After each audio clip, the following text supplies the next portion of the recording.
आज की lecture series हम शुरू कर रहे हैं प्राचीन इतिहास की है जो, और जिसमें हम आज जानेंगे पुरातत्व के बारे में। पुरातत्वविद कौन होते हैं, पुरातत्व क्या है, और इसके बाद से क्या हम जानेंगे इसमें इन लोगों की पुरातत्वविद जो हैं इन लोगों की कार्यप्रणाली क्या होती है, इसका विस्तार कहाँ तक है, इसकी विषय वस्तु क्या होती है। इन सब चीज़ों को लेकर के हम चर्चा करेंगे आज, और इसमें आज के लेक्चर में हम देखेंगे। तो हम शुरू करते हैं आज का कि पहले प्राचीन इतिहास। इतिहास क्या है ना कि इतिहास मतलब किसी भी चीज़ का इतिहास हो सकता है, और चाहे भूगोल हो तो भूगोल शुरुआत कहाँ से हुई, तो जो पीछे की घटनाएं होती हैं वही तो इतिहास में आता है, किसी भी चीज़ का इतिहास। लेकिन जब हम सोशल साइंस में जाते हैं, सामाजिक विज्ञान में जाते हैं, और उस इतिहास के बारे में जब हम लोग पढ़ते हैं तो उस इतिहास का मतलब होता है कि मानव सभ्यता, मानव का रहन सहन, ये सब कैसे हुआ, कैसे रहते थे पहले लोग, इसके बारे में हम जानते हैं। तो एंशियंट हिस्ट्री मतलब प्राचीन इतिहास का आज शुरुआत कर रहे हैं। तो ये शुरुआत करते हैं पुरातत्वविद से। पुरातत्व क्या है पहले ये तो जानेंगे। पुरातत्व क्या है? पुरातत्व ये जैसे ये दो शब्दों से मिलकर के बना है।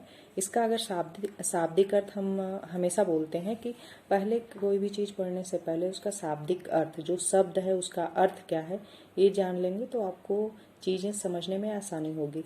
तो इसका हो गया ये पुराना प्लस तत्व। इसका मतलब जो पुराने तत्व, हम जब इतिहास, सोशल साइंस में इतिहास की जब बात करते हैं तो मनुष्य का जो स्वभाव रहा, इसके बाद से कैसे उसका रहन सहन रहा, तो उससे जो उसको जब हम लोग इकट्ठा करते हैं, कुछ जो मिलता है खुदाई वगैरह से जो तत्व मिलते हैं, जब उसके बारे में हम लोग जानते हैं तो उस जो तत्व मिलते हैं उनको हम क्या बोलते हैं? पुरातत्व। और इसके बारे में जो जानकारी हमें देते हैं, जो निष्कर्ष निकालते हैं, उनको क्या बोलते हैं? पुरातत्वविद। उनको क्या बोलते हैं? पुरातत्वविद। विद मतलब होता है वैज्ञानिक, मतलब जो पुराने जितने भी खुदाई में तत्व मिले हैं, जितने भी सामान्य तत्व का मतलब सामान्य, जितनी भी सामान्य मिली हैं उनके बारे में जो हम लोगों का अध्ययन करते हैं, अध्ययन करके निष्कर्ष निकाल करके देते हैं, तो उनको क्या बोलते हैं? पुरातत्वविद। विद मतलब वैज्ञानिक, पुरातत्व के वैज्ञानिक। अब इसके बाद से हम आते हैं कि ये पुरातत्व की परिभाषा क्या हो सकती है या क्या है। पुरातत्वविद जो हैं इनको कैसे हम परिभाषित करेंगे, पुरातत्व है क्या? अगर किसी को एक लाइन में बताना हो तो हम क्या बोलेंगे? तो पहले जो खुदाई से जो खंडहर होते हैं उनकी खुदाई जब हम लोग करते हैं तो उससे जो सामानें प्राप्त होती हैं, जो भी सामान प्राप्त होती है, तो उसे हम क्या कहते हैं? पुरातत्व। और पुरातत्वविद किसे कहेंगे? कि प्रागैतिहासिक या प्राक-ऐतिहासिक, इसमें दो शब्द आते हैं। एक आता है प्राक ऐतिहासिक, ऐतिहासिक, और दूसरा आता है प्रागैतिहासिक, प्रागैतिहासिक। इन दोनों का अर्थ क्या होता है? प्राक मतलब होता है, ये बना है प प्लस राक। राक मतलब क्या होता है? पत्थर। और ये हो गया पुराना। पुराना जो वैसी सभ्यता जो थी, जो सारे लोग पत्थरों पे निर्भर रहा करते थे, तो जब उस काल का हम लोग इतिहास जानते हैं तो उसको क्या बोलते हैं? प्रागैतिहासिक काल या प्रागैतिहासिक उन सब चीज़ों को। और जब प्रागैतिहासिक शब्द का यूज होता है तो इसका क्या मतलब होता है? पुराना प्लस गति। इसका मतलब क्या कि जो हमारी प्रगति हुई, गति यहाँ पे शब्द सही नहीं होगा, यहाँ पे हो सकता है कि पुरानी प्लस प्रगति। ठीक, जो पुराने काल के लोग थे, जो पाषाणकालीन लोग थे, या फिर पाषाण काल के बाद हमारा मध्यकाल या नवपाषाण, जो भी ये सब काल आते हैं, ये जो लोग थे तो उन कैसे प्रगति इन लोगों की हुई, कैसे ये लोग आगे बढ़े, पहले कैसे थे, उसके बाद कैसे हुए, उसके बाद कैसे हुए। ये जब उस चीज़ का अध्ययन करते हैं तो इसको हम क्या बोलते हैं, प्रागैतिहासिक। दोनों का मतलब एक ही है, पुराने से ही है कि मतलब उनकी प्रगति कैसे हुई। या जो लोग, जब पत्थरों की बात आती है, जो लोग ज़्यादा पत्थरों पे ज़्यादा निर्भर करते थे, उनका जो बर्तन हुआ करते थे, रहन सहन, घर वगैरह जो होते थे, वो ज़्यादा पत्थरों पर निर्भर रहते थे। तो वहाँ पे जब प्राग शब्द हो गया तो आप समझ लीजिए पाषाण से पत्थर का है। और प्राग ऐतिहासिक मतलब उनकी जो प्रगति का जो टाइम रहा है। तो अब हम आते हैं पुरातत्व की परिभाषा पर। पुरातत्व की परिभाषा क्या लिखेंगे हम, पुरातत्व। तो पुरातत्व के तो हम बता दिए हैं कि जो खुदाई से प्राप्त सामानें थी उसको हम पुरातत्व बोलते हैं। पुरातत्वविद किसको बोलेंगे, पुरातत्वविद। अब इसको हम लिखेंगे कि प्रागैतिहासिक या प्रागैतिहासिक काल की जानकारी के लिए वैज्ञानिक ढंग से ऐसे स्थानों की खुदाई की गई जहां प्रागैतिहासिक या प्रागैतिहासिक मानव विचरण करता था। मतलब ऐसे स्थानों की खुदाई जहाँ पे ये पुराने जो आदि काल के जो लोग थे, जहाँ पे रहा करते थे, जहाँ पे अपना रहना खाना या फिर गए होंगे, उसका जब उन स्थानों की जब खुदाई होती है तो उससे जो हमारी सामग्री प्राप्त होती है और उसका निरीक्षण करके अध्ययन किया जाता है। तो जो अध्ययन करते हैं वो क्या कहलाते हैं, पुरातत्वविद कहलाते हैं। ठीक। अब इसके बाद से हम आते हैं इनकी कार्य प्रणाली क्या होती है, कि पुरातत्वविदों की कार्य प्रणाली मतलब ये लोग कार्य कैसे करते हैं। तो हम इस पे आते हैं, ये लोग कार्य कैसे करते हैं। पहले जहाँ पे कोई खंडहर जगह होती है या फिर जहाँ खुदाई करनी होती है, वहाँ ये लोग पहले जाते हैं। जा करके क्या करते हैं, वहाँ उस जगह पे खुदाई करते हैं। खुदाई बहुत सावधानी से खुदाई होती है कि कोई सामान टूट न जाए, जो जैसी है दबी हुई जमीन के अंदर वैसी ही मिले। उन लोगों की पूरी यही कोशिश होती है। तो उन जब सामानें मिलती हैं तो उन सामानों के लोग क्या करते हैं, इकट्ठा करते हैं। इकट्ठा कर करके उसको लेके आते हैं और उसका क्या करते हैं, अध्ययन करते हैं। अध्ययन करने के बाद जो भी निष्कर्ष निकलता है उस निष्कर्ष पे पहुंच जाते हैं कि ये सामानें इतनी पुरानी है, चाहे ये सामानें तब यूज हुआ करती थी। जैसे मान लीजिए अगर कोई खंडहर है, वहाँ से एक मटका प्राप्त हुआ, ठीक। अगर एक मटका प्राप्त हुआ तो इससे आप क्या क्या अनुमान लोग लगाएंगे, कितना पुराना है ना, कितना पुराना है। और दूसरा क्या लगाएंगे, किस चीज का बना है, किसका बना है। और फिर क्या लगाएंगे अनुमान, कि उन लोगों की कला कैसी थी, मतलब आकार कैसा हुआ करता था, आकार कैसा था। फिर इसके बाद से किस निष्कर्ष पे पहुंचेंगे, अगर रंगा हुआ है तो ये लोग किस रंग का उपयोग करते थे। और यहाँ पे क्या लिख देंगे, रंग। ठीक, रंगों का पता लगाएंगे कि अगर रंग का यूज करते थे तो किस रंग का यूज करते थे, ज्यादा किस रंग में इन लोगों के जो सामानें मिली है रंगी हुई है। अगर मिट्टी का है तो मतलब साधारण मिट्टी का ही बस है तो मिट्टी की, या फिर तपाया हुआ है तो तपाया हुआ, जो भी है उससे रंगों का अनुमान लगाएंगे। फिर इसके बाद से क्या अनुमान लगाएंगे, ये लोग इसका उपयोग कहाँ किस चीज के लिए करते रहे होंगे। एक कल्पना है, मतलब एक अनुमान लगाया जाता है कि किस चीज के लिए, क्योंकि जब ये हमारा सर्वेक्षण चलता है कि हाँ कहाँ से कैसे चीजें प्राप्त हुई, क्या क्या हुआ, इसको लेकर के क्या क्या वो लोग करते हैं, तो एक अनुमान ही होता है। वो बिल्कुल निश्चित ये नहीं कर सकते इस चीज का उपयोग यही करने में हुआ था, बिल्कुल भी ऐसा नहीं होता है। तो इसके बाद से अब ये सब जो पॉइंट होते हैं आप लोग याद रखेंगे। तो आप लोग जब एग्जाम लिखते हैं ना सेमेस्टर का या फिर कोई मेंस एग्जाम, तो इन टॉपिकों पे एक एक लाइन लिख देंगे तो आप लोगों के लिए बेनिफिट है, लाभ करेगा।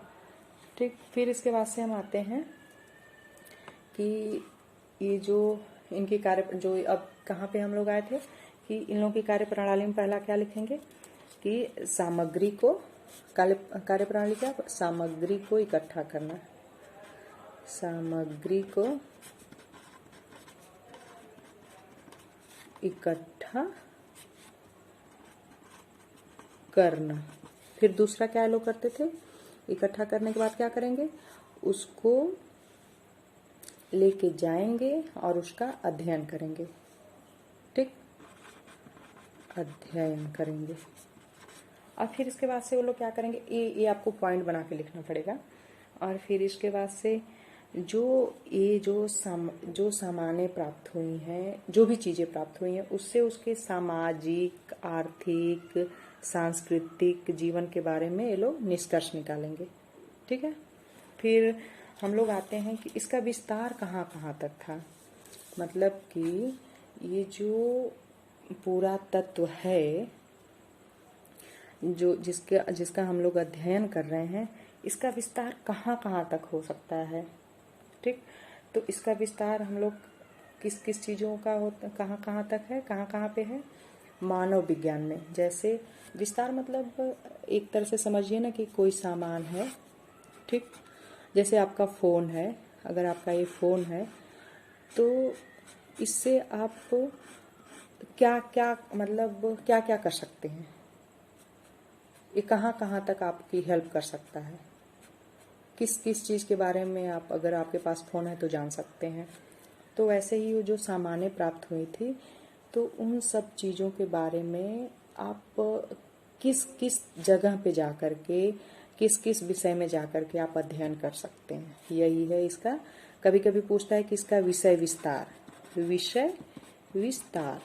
तो विषय विस्तार का मतलब क्या होता है कि ये जो विषय है, मतलब ये जो सामग्री हम लोगों को प्राप्त हो रही है, प्राचीन इतिहास जब हम लोग पढ़ रहे हैं और पुरातत्व जब हम लोग पढ़ रहे हैं, तो पुरातत्व जो हम लोगों को प्राप्त हो रहा है, इसका विस्तार कहाँ कहाँ तक होगा, किस किस फील्ड में हो सकता है। तो कहाँ कहाँ तक होता है, मानव विज्ञान में। किसमें, मानव विज्ञान। अब ये कैसे हो सकता है, इसको जानेंगे। मान लीजिए कहीं पे अस्थि पंजर मिल गए, मान लीजिए कोई आदमी पहले के बहुत सारे अवशेष मिले हैं, ये आदमी मरा हुआ पाया गया। ठीक, और इसके बारे में आपको जानना है कि ये हड्डी कितनी पुरानी है, इसका आकार क्या था। तो हर फील्ड का, हर क्षेत्र का अपना अलग अलग अध्ययन होता है। ठीक, तो अगर इसके बारे में आपको जानना होगा कि जो हड्डी है इसका स्ट्रक्चर कैसा है, तो आप किस में जाएंगे, मानव विज्ञान में। ठीक, उस टाइप से मतलब आप विज्ञान में जाएंगे, साइंस में जाएंगे, फिर ऐसे मानव का अध्ययन करना है, कैसे क्या था, उसका स्वभाव कैसा था, तो मानव विज्ञान में जाएंगे। फिर इसके बाद से क्या आता है कि कला। ठीक, इनका अगर कोई कला से संबंधित चीज़ें मिली हैं, जैसे अगर कोई पेंटिंग मिली है, ठीक, अगर पेंटिंग मिली तो अब पेंटिंग के बारे में कौन जानकारी बताएगा, जाहिर सी बात है जो कला फील्ड के लोग होंगे वही लोग बताएंगे। तो वो लोग क्या करेंगे, कला के फील्ड में इसका विस्तार, कला की फील्ड में मतलब विस्तार कहाँ पे भी है इसका, कला विषय को लेकर के, कला विषय तक। ठीक, कला विषय पर तक नहीं, पर। फिर इसके बाद से अगर आपको इनके मानव जाति कैसी थी, ये वाली जाति नहीं जो आजकल जाति है, मानव जाति मतलब जो हम लोग पढ़ते थे कि रमापिथिकस ये मानव थे, फिर मैग्नान मानव, नियंडरथल मानव, ये जावा मानव, जैसे जैसे इन लोगों की प्रगति हुई, तो इन जब मानव के बारे में हमको जानना होता है, तो जब इनकी जानकारी हमें लेनी होगी तो हम लोग किसके बारे में जाएंगे, कहाँ तक जाएंगे, मानव जाति, मानव जाति विज्ञान। पहले तो आप लोग कंफर्म हो जाएगा कि ये जाति वाला वो जाति नहीं है जो आजकल चल रही है जाति, ये जाति है मानव का, जो जितने अध्ययन, पहले कैसा मानव था, फिर कैसा मानव आया, फिर कैसा, अभी जो हम एग्जाम्पल दिए हैं उस मानव जाति में। फिर इसके बाद में हम आएंगे भूगोल में, इसका विस्तार क्षेत्र कहाँ, भूगोल। अब भूगोल में कैसे है, तो भूगोल में कैसे है, मान लीजिए भूगोल का मतलब तो आप लोग जानते ही हैं, जो पृथ्वी से रिलेटेड है। ठीक, जो तो उसमें अगर कोई सामान हमको मिली है, कोई उस टाइम की नीचे अगर लेयर पे लेयर जा रहे हैं, कोई ऐसी मिट्टी मिली, जैसे कोई राख ही मिल गई। अब इसके बारे में जानकारी हम कहाँ से इकट्ठा करेंगे, जो भूवैज्ञानिक होंगे, कोई मलबा मिल गया, मलबा मतलब जो जैसे कुछ कीचड़ टाइप की कोई ऐसी सामान या फिर कोई ऐसा दबा हुआ अवशेष जो है, जो लगभग मिट्टी बन चुका हो, तो उसके बारे में हम जानने के लिए कहाँ जाएंगे? भूगोल में ही जाएंगे, जाहिर सी बात है। तो इसका विस्तार क्षेत्र क्या लिखेंगे? भूगोल। फिर इसके बाद से भौतिक विज्ञान। अब भौतिक विज्ञान में कैसे? अगर इन लोगों ने कोई ऐसा आविष्कार किया है जिसका उपयोग वो लोग करते थे किसी भी क्षेत्र में, तो उसके बारे में जानने के लिए हम भौतिक विज्ञान के क्षेत्र में जाएंगे। तो इसका विस्तार कहाँ हो गया? एक और भौतिक विज्ञान। भौतिक विज्ञान। अब देखिए रसायन विज्ञान में कैसे है? अगर रसायन विज्ञान है, अगर कोई ऐसा रासायनिक तत्व है, जैसे आप लोगों ने पढ़ा होगा गीजा का पिरामिड, तो कुछ वहाँ से कुछ ऐसी मिली हैं जो क्या बोलते हैं, ममीज जो मिली हैं। ममीज जो हैं, ममीज किसको बोलते हैं? जो मरे हुए लोग होते हैं उनको कोई केमिकल लगा करके रखा गया है। अभी तक वो लोग जैसे लगता है कि तुरंत का, मतलब ऐसी डेड बॉडी है, ऐसे नहीं लगता है कि बहुत वर्षों पुरानी डेड बॉडी है, तो उस पर कोई केमिकल लगाया गया है। तो जब उस केमिकल के बारे में हम लोग जानकारी लेते हैं तो वो कहाँ से लेंगे? कोई भी रसायन के बारे में तो जाहिर सी बात है रसायन विज्ञान के पास जाएंगे। तो रसायन उसके जो वैज्ञानिक होंगे रसायन विज्ञान विभाग के, तो वो लोग उसकी जानकारी देंगे। तो इसका विस्तार कहाँ पे हो गया? एक रसायन विज्ञान। रसायन विज्ञान। फिर इसके बाद से इसका और कहाँ विस्तार हो सकता है? सूचना के क्षेत्र में। जैसे ये लोग सूचना कैसे देते रहे होंगे? मान लीजिए अगर किसी भी चीज़ की इन लोगों को ज़रूरत हुई होगी या किसी को बुलाना है, तो लोग कैसे आपस में एक संदेश दूसरे तक पहुंचाते रहे होंगे। अगर इस बारे में कोई जानकारी मिलती है तो वो किस में आ जाएगा? हमारा सूचना में। सूचना विज्ञान। ठीक, ऐसे ऐसे इसका विस्तार क्षेत्र लगभग बहुत ही विस्तृत है। फिर इसके बाद से हम आते हैं जीवाश्म में। एक इसका और क्या हो जाएगा? जीवाश्म में भी विस्तार है। सॉरी, ऐसे जीवाश्म मतलब क्या होता है? जो पहले के जो जीव थे मर गए किसी कारण से, फिर मतलब मलबे में दब गए, और जो वो अभी भी अवशेष बचे हुए हैं, जैसे हम लोग पेट्रोल कैसे प्राप्त करते हैं? जीवाश्म से ही प्राप्त करते हैं ना। तो वो सब चीज़ें जब कोई जो वैसी चीज़ें जो मिलेंगी तो वो जीवाश्म विज्ञान पर जाएंगे। ठीक है, ये भी एक विज्ञान ही है, जीवाश्म विज्ञान। तो इसका विस्तार क्षेत्र समझ लिए कि बहुत ही विस्तृत है। ठीक, अब इसका विस्तार क्षेत्र तो हम लोग जान लिए। अब जानते हैं इसका विषय क्या है। मतलब विस्तार तो इन क्षेत्रों में है, अब इसका विषय क्या है? मतलब विषय का मतलब किस चीज़ का हम लोग अध्ययन करेंगे।